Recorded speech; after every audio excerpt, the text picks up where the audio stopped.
Now here comes another car with a reserve attached. This is lot 74.1 if you're following the auction catalog at barrett-jackson.com.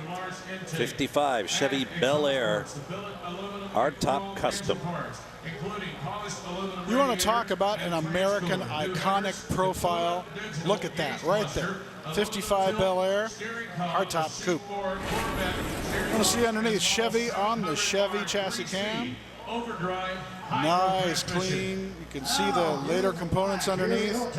Some transline coolers, stainless steel exhaust, shined up rear end. Obviously resto-modded here, but they preserved a lot of the look of the original. It's a handsome buggy. And take a look under the hood here too. We can see that it's just as pretty upstairs as it is downstairs, and all of the aluminum components, the usually cast rough aluminum manifold's been polished, nicely done. It's an Edelbrock intake, Edelbrock 4-barrel, and you know, it's a hopped up engine, and it has an original look aluminum radiator. It has all the stamped creases in it, but it's a modern piece that's far more effective at cooling this engine than anything that came out of Harris in 1955. Yeah, and it's a very fresh build. I was just talking with the guy who built it out of Columbus, Ohio. Says it's just been built in the last year. They actually bought the car at an auction last year, have been working on it since then. It's got Corvette suspension underneath. Really tricked out, very nicely done. We talked about the black body and how it shows every flaw. And at this point, I don't see any flaws. It looks great inside. It looks great outside. It's got the black interior.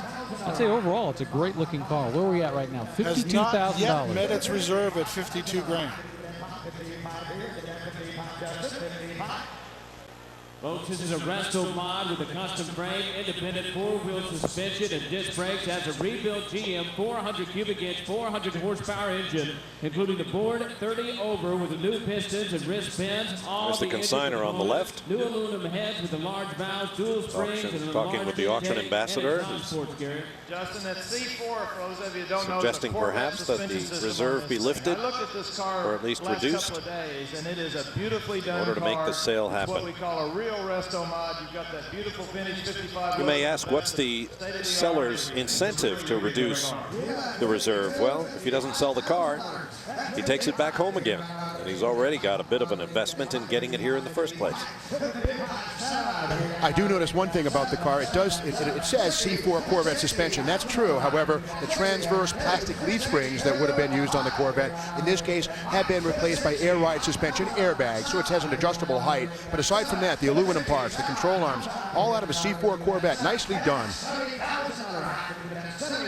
And in case you're wondering, we up here in the booth, nor the guys on the stage, know what the reserve level is. We don't know that information. That is between the consignor and the house. To hold out, to adjust, or drop it. Or it be met by a bidder. This is real-time pricing, folks. $72,000. Aren't you glad you've been on it this year? $72,000. $72,000. $72,000. Go ahead. 72. Folks, it also has a dual. We're approaching top seller territory. Dual springs, enlarged intake with the exhaust port. $72,000 is the biggest price we've seen paid for a vehicle thus far today. Radiator and trans cooler. It has this is at 70, and the consignor has a decision to make. C4 Corvette steering box and the Model 700 R4 3-speed overdrive hydro transmission. I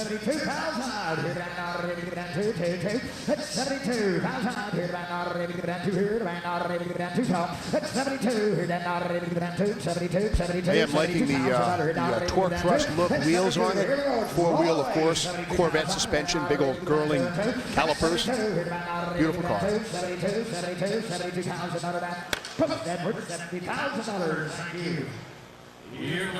Not sold at $70,000.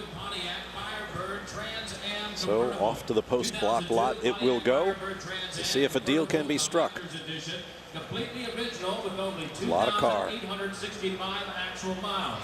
Has the original 5.7-liter engine with the WS6 performance and another gleaming black example. GM accessory chrome wheels, the original factory black.